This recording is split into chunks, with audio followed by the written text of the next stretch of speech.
Olá, amados, a paz do Senhor Jesus. Espero que você e a sua família estejam bem, debaixo da graça do nosso Senhor e Salvador Jesus Cristo. E nós estamos aqui para mais um momento de partilharmos, sermos alimentados da palavra do Senhor.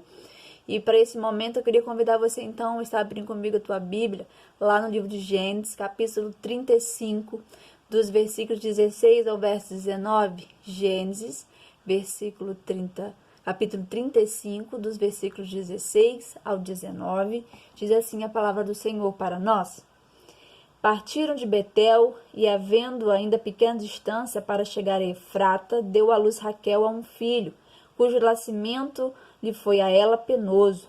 Em meio às dores do parto, disse-lhe a parteira: não temas, pois ainda terás este filho. Raquel estava quase morrendo, mas com seu último suspiro chamou o menino de Benoni, mas seu pai lhe chamou Benjamim. Assim morreu Raquel e foi sepultada no caminho de Efrata, que é Belém. Amados, palavra do Senhor, nosso Pai, para nós somos filhos dele. Nós estamos aqui mais uma quarta-feira, culto da família, e a palavra do Senhor nessa noite é para nossa edificação familiar, é para que nós possamos, alimentar, sustentar a nossa família debaixo do alicerce, que é o nosso Senhor Jesus Cristo e a sua palavra. Querido, lá em Provérbios, capítulo 18, versículo 20 e 21, diz assim para nós a palavra do Senhor: do fruto da boca o coração se farta, do que produzem os lábios se satisfaz. A morte e a vida estão no poder da língua, e quem a bem utiliza come do seu fruto. Uau, querido! A palavra do Senhor diz para nós que do fruto da nossa boca, o nosso coração, ele se farta, ele se satisfaz. E o nosso coração ele representa a nossa alma. E a nossa alma ela é responsável, por dois segmentos da nossa vida: nossas emoções, nossos sentimentos e os nossos pensamentos, a nossa mente. Então, nós podemos ver que as nossas emoções, os nossos pensamentos, eles são nutridos por aquilo que a nossa boca produz, o fruto da nossa boca. Por isso que a palavra do Senhor, querido, ela vem nos ensinar que foi através da palavra que o Senhor criou todas as coisas que existem. A palavra lançada, ela tem um peso de gerador, de gerar, tem um peso criacional. O versículo 21 vai dizer para nós que o que bem a utiliza come do seu fruto, ou seja, o comer do fruto não é uma opção, é uma verdade, não é algo opcional, mas nós vamos comer do fruto. O que a Bíblia está dizendo para nós é que para nós podemos escolher bem, utilizar bem essas palavras para que o comer, o vivenciar, o experimentar essas palavras sejam agradáveis, saudáveis para o nosso paladar e para a nossa vida, para o nosso corpo. Por isso que nós possamos escolher bem, amados, as palavras que nós estamos direcionando e lançando sobre os nossos filhos, nossa família, a nossa casa. E é sobre isso que nós vamos ver à luz desse texto, porque que o texto de Gênesis 35, ele vem mostrar para nós e contar a história de Jacó. Ele e a sua família estavam regressando para Canaã, terra de seu pai. O Senhor direcionou para regressar para a terra de seu pai. Só que no meio do caminho, algo acontece. No meio do caminho, Raquel deu à luz a um filho. E devido às circunstâncias penosas de sofrimento, ela vai morrer por consequência de um parto extremamente complicado. Só que ao nós vermos o versículo de número 18, vai mostrar para nós que antes dela morrer, ela libera uma palavra sobre o filho, ela dá nome ao seu filho, pelo que o seu nome é Benoni, que quer dizer filho da dor, filho do sofrimento. Mas Jacó, ele intervém, ele diz: não, o menino não vai chamar isso, ele vai chamar Benjamim, que quer dizer filho do poder, filho da alegria. Então a primeira coisa que eu aprendo com esse texto do Senhor para nós é que aquilo que acontece de ruim da nossa vida não define os nossos filhos nem a próxima geração. Porque, querido, em um momento difícil, Raquel, ela libera uma sentença terrível sobre a vida do seu filho ali. Ela vai dizer filho da dor. Benoni quer dizer filho do sofrimento. E o que traz dor, sofrimento, se não perdas, decepções, frustrações, derrotas? Então, Raquel, em um momento complicado, ela vai trazer a existência, ela vai chamar, né, a existência sobre a vida do filho dela, né, um futuro de morte, de maldição sobre a vida daquela criança. Porque, mas na cultura judaica, bíblica, né, o escolher um nome para a criança, ela está diretamente ligado a estabelecer um decreto sobre a vida da criança, está ligado a apontar um futuro, um destino sobre a criança, porque o nome está intimamente vinculado à identidade. Então, quando Raquel disse que aquele menino se chamaria Benoni, filho do sofrimento, ela estava dizendo que aquela criança era alguém que seria sofredora. Olha que coisa triste, que coisa, né, terrível, impactante, coisa ruim sobre a vida de uma pessoa. Mas Jacó, ele vai intervir nessa história, ele vai dizer, não, esse não vai ser o futuro do nosso filho. Ele vai chamar Benjamim, que quer dizer filho do poder e da alegria, como eu já disse. Jacó aqui, então, ele vai quebrar, ele vai lançar fora, né, sobre a vida do filho dele, um futuro falido. Embora Raquel, sua esposa, o amor da vida de Jacó, porque se nós lembrarmos, Raquel era o amor da vida de Jacó. Ele vai trabalhar 14 anos para ter o direito legítimo de estar com Raquel, de verdadeiramente ser casado com ela. Ele era o grande amor dele. Embora ele esteja ali morrendo aos seus olhos, Jacó, ele entende que o filho não tem nada a ver com aquela situação difícil, com aquele lamentável episódio que acometeu sua mãe, Raquel. Por isso, amados, que nós possamos, né, entender e saber separar as coisas de ruins que aconteceram na nossa vida, para que nós venhamos ser curados no Senhor e não possamos perpetuar isso na próxima geração, na geração dos nossos filhos, que não venhamos a perpetuar essas coisas ruins na vida dos nossos filhos. Porque não era porque aqui Raquel estava vivendo um momento de dor, um momento de sofrimento, que ela podia, né, liberar o filho para viver debaixo de um futuro, né, de uma sentença terrível, debaixo de um futuro de julgo, de estigma, de peso de uma palavra. A palavra do Senhor, nesse mesmo Provérbios que eu comecei lendo, na tradução da Bíblia Viva, diz assim: a língua tem o poder para construir e para destruir uma vida. Olha que profundo. As nossas palavras têm o poder de construir algo na vida de alguém ou para destruir, né? Derribar, matar, amaldiçoar a vida de uma pessoa. Então, que nós possamos liberar palavras que vão construir, edificar, abençoar a vida de nossos filhos, nossos cônjuges, nosso casamento, nosso lar. Façamos como Jacó, que resgatou a identidade do seu filho, não permitindo que ele colhesse fruto de palavras amargas, de palavras, né, de sofrimento que foram lançadas naquele momento difícil. Justamente porque Jacó era alguém que viveu isso muito de perto. Uma vez que ele foi, né, resgatado, o seu futuro, o seu destino, a sua identidade no nosso Pai eterno, nosso Pai celestial. Porque lá no Gênesis 32, nós vamos ver nesse episódio que o Senhor, ele vai restaurar a sorte de Jacó, e o Senhor vai dizer, olha, você não vai chamar mais Jacó, quer dizer enganador, usurpador, mas você vai se chamar agora Israel, que significa aquele que governa como Todo-Poderoso. Quando o Senhor restaura a identidade, resgata a identidade de Jacó, ele está dizendo, olha, Jacó, você não precisa enganar, usurpar para ter as coisas do seu irmão, porque sobre você também existe uma palavra de governo, uma palavra de bênção. Aqui no canal da igreja já tem uma ministração sobre a vida de Jacó. Se você não viu, volta lá, veja, seja abençoado por essa palavra.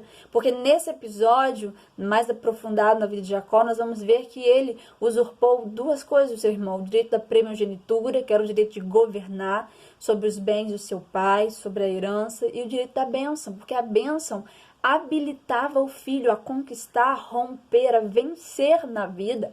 Então, Jacó, ele vai roubar essas coisas do seu irmão, mas quando ele tem um encontro com Deus, ele entende que sobre ele também tem uma palavra de governo, porque desde o ventre da sua mãe, Deus disse, olha, de ti será uma grande nação, e Deus o abençoa tremendamente, também tinha uma palavra de bênção de Deus, habilitando ele a romper na vida. Então Jacó, ele foi alguém restaurado e resgatado pelo Senhor. E aí, querido, o que eu aprendo é que quando nós somos resgatados no Pai, né, a nossa identidade, quem nós somos nele, a gente então libera o futuro dos nossos filhos com palavras de bênçãos, com palavras de vida, de vitória. E isso é muito sério, queridos, porque o Senhor nos deu filhos para podermos sermos facilitadores, cooperadores do propósito dele, do nosso Pai, na vida dos nossos filhos.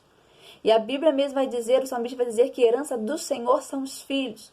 Os nossos filhos são heranças do Senhor. Antes de ser nossa, eles são do Senhor. E se eles são do Senhor, é preciso conduzi-los, né, de acordo com os preceitos do nosso Pai eterno, de acordo com as verdades do Senhor sobre a vida deles. Então, que nós possamos ter essa sabedoria para conduzi-los de acordo com a vontade do Senhor, porque eles são do Senhor em primeiro lugar.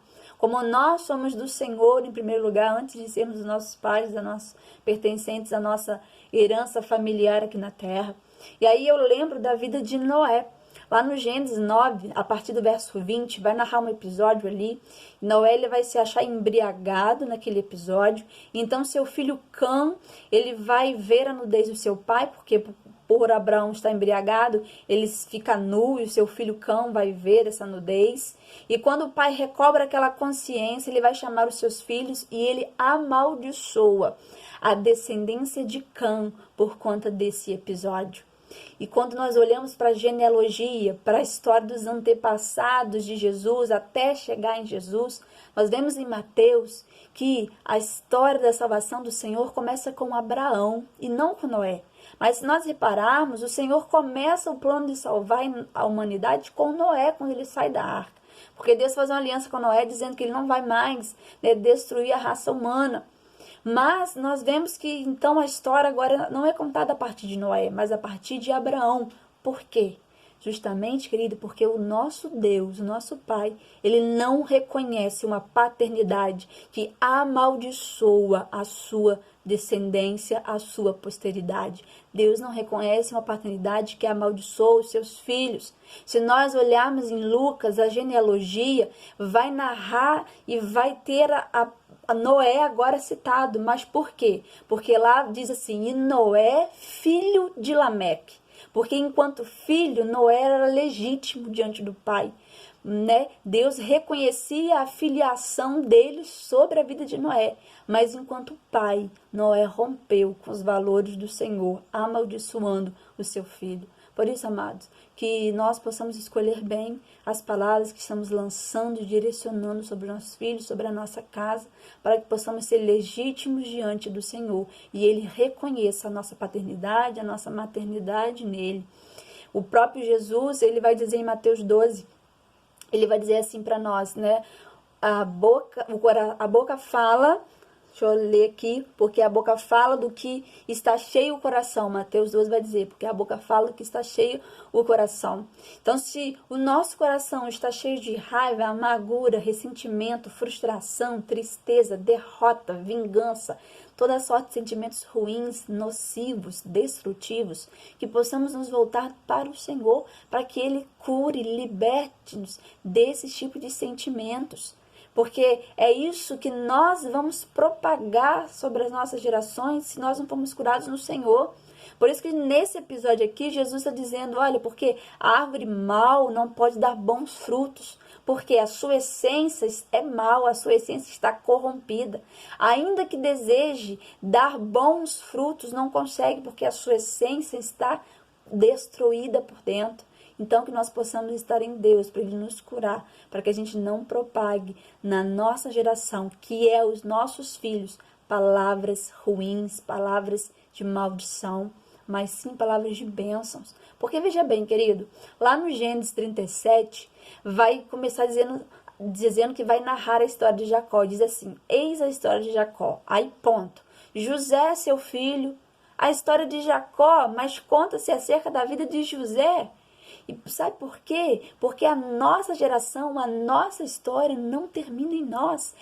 Ela continua nos nossos filhos, na nossa descendência. Então escolha bem aquilo que você está lançando, porque aquilo de ruim que nós carregamos, que a gente não deixa o Senhor nos trabalhar, infelizmente não vai parar em nós, mas nós semeamos e multiplicamos aquilo que carregamos. Lembra da árvore? A árvore mal produz maus frutos, não tem como ela dar bons frutos. Então que nós possamos estar no Senhor, para que Ele nos restaure, nos liberte de sentimentos, para que aquilo que nós vamos passar, propagar, multiplicar, frutificar na nossa descendência, que vai continuar, através dos nossos filhos, da nossa posteridade, seja palavras de vida, de bênção, de vitória, de conquista.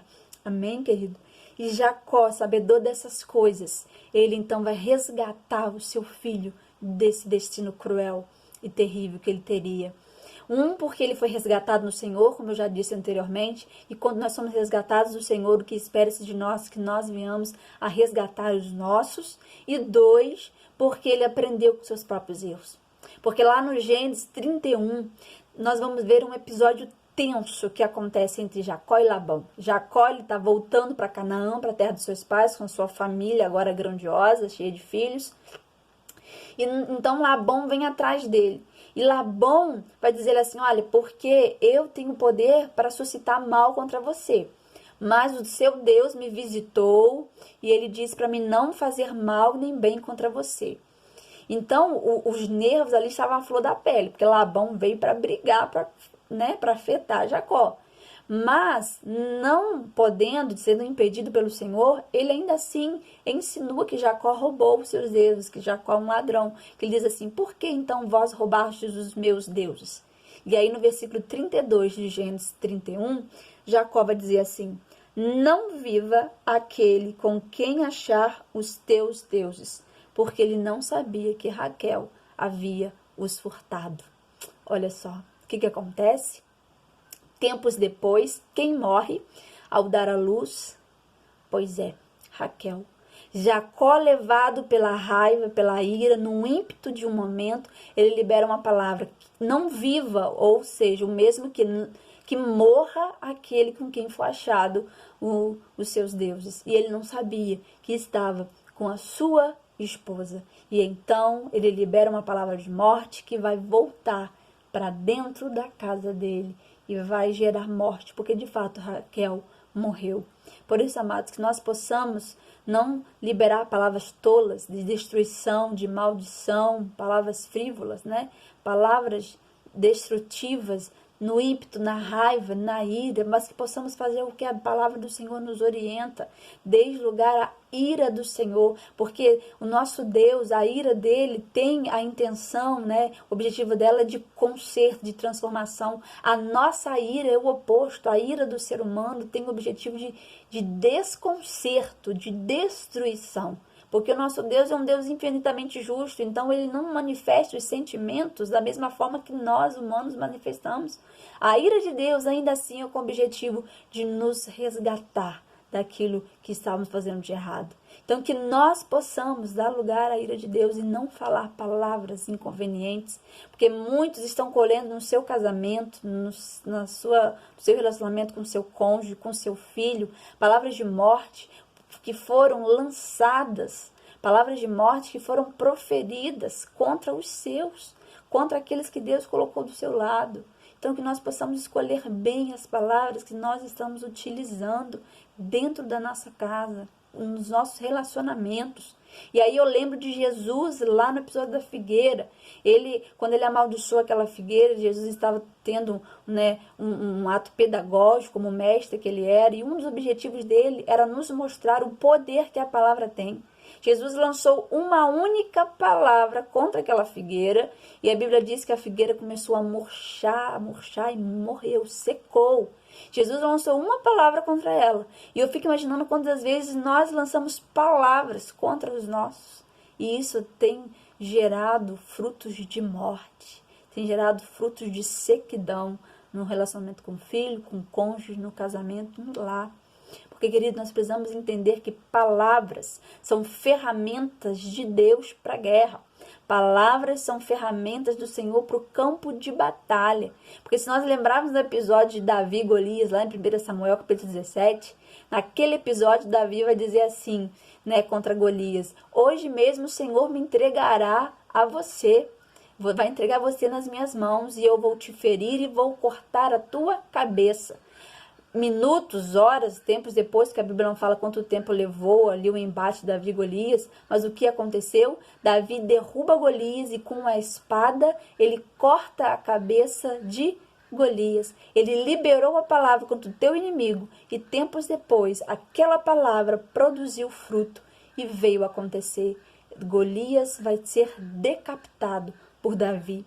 Então, querido, que nós possamos aprender a discernir quem é o nosso inimigo. Davi não proferiu palavras contra o acampamento de Saul, contra os filhos de Israel. A palavra de Davi de morte foi contra o teu inimigo, contra Golias. Não foi contra aqueles que Deus colocou do lado dele. Por isso que nós possamos aprender a utilizar as palavras, discernindo quem é o nosso inimigo.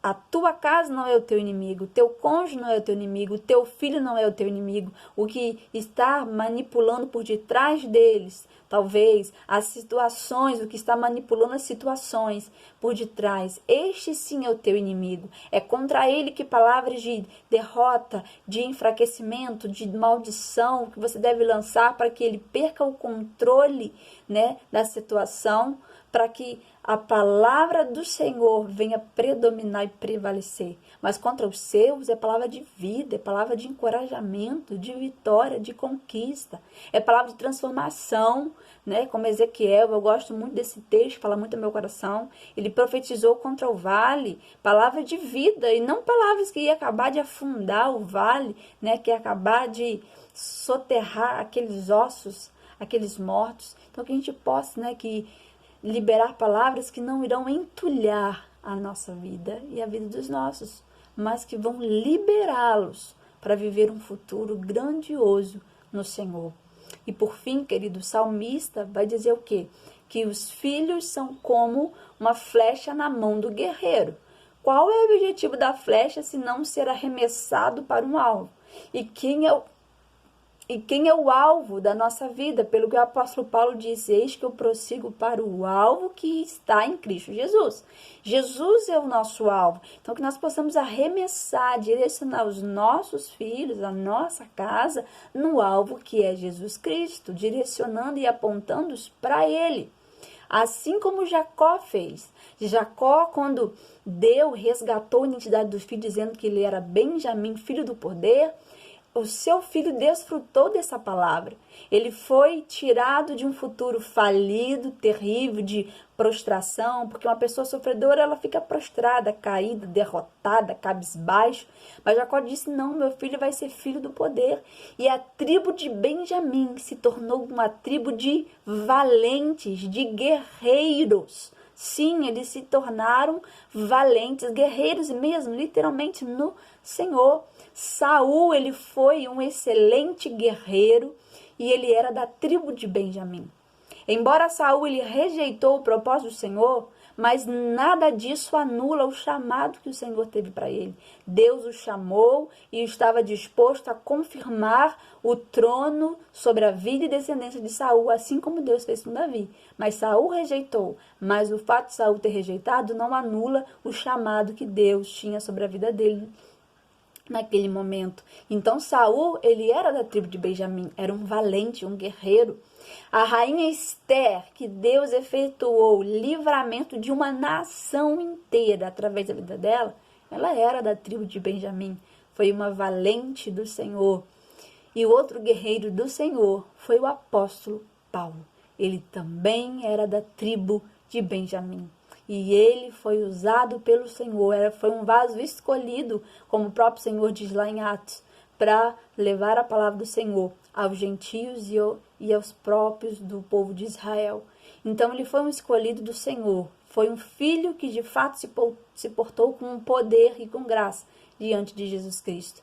Então, querido, você vê que um pai, ele redirecionou o destino e o futuro de um filho. E aquilo que o pai liberou, o filho conquistou e alcançou.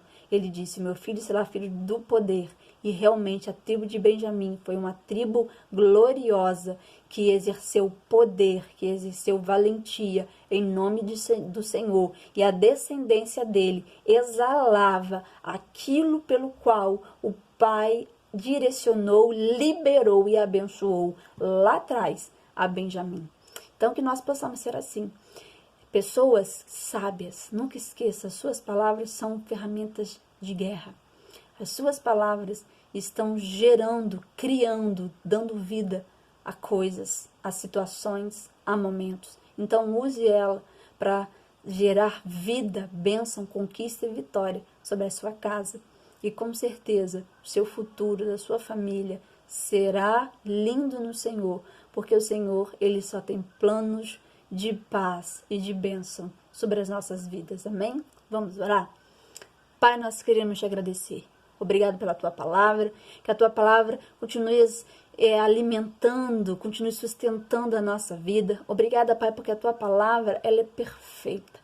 Obrigado porque a tua palavra, ela tem peso de eternidade. Então, Senhor, que o Senhor continue nos conduzindo nesse propósito de sermos abençoadores, edificadores, construtores prudentes, debaixo do direcionamento do Senhor, para que a obra que estamos construindo na nossa casa, na nossa vida, nos nossos relacionamentos, no nosso casamento, Senhor, não desmorone, mas fique firme, se perpetue por gerações e seja como um marco daquilo que o Senhor faz na vida daqueles que estão dispostos a viver debaixo das palavras de vida e de bênção do Senhor. Por isso, Pai, nos ensine a ser, assim como filhos seus, a liberar palavras de vida, assim como o Senhor, que é o nosso Pai, que só libera e só tem para nós palavras de vida e de bênção. Nos ajude, Senhor, a ser modelo e exemplo do Senhor e facilitar e cooperar com o propósito do Senhor para a nossa vida, para a nossa casa e na vida dos nossos filhos. É o que nós oramos, Senhor, e te pedindo, sê conosco. Fala em nossos corações, continue, Espírito Santo, aperfeiçoando aquela boa obra que o Senhor começou em todos nós. É o que nós oramos, crendo no nome de Jesus, que é vivo, santo e poderoso e reina para sempre. Amém. Amém, querido? Que Deus te abençoe, te guarde e vamos vivendo, liberando palavras de vida sobre aqueles que estão ao nosso lado, proliferando palavras de bênção ao longo do caminho que o Senhor tem nos levado a percorrer. Amém? Deus te abençoe.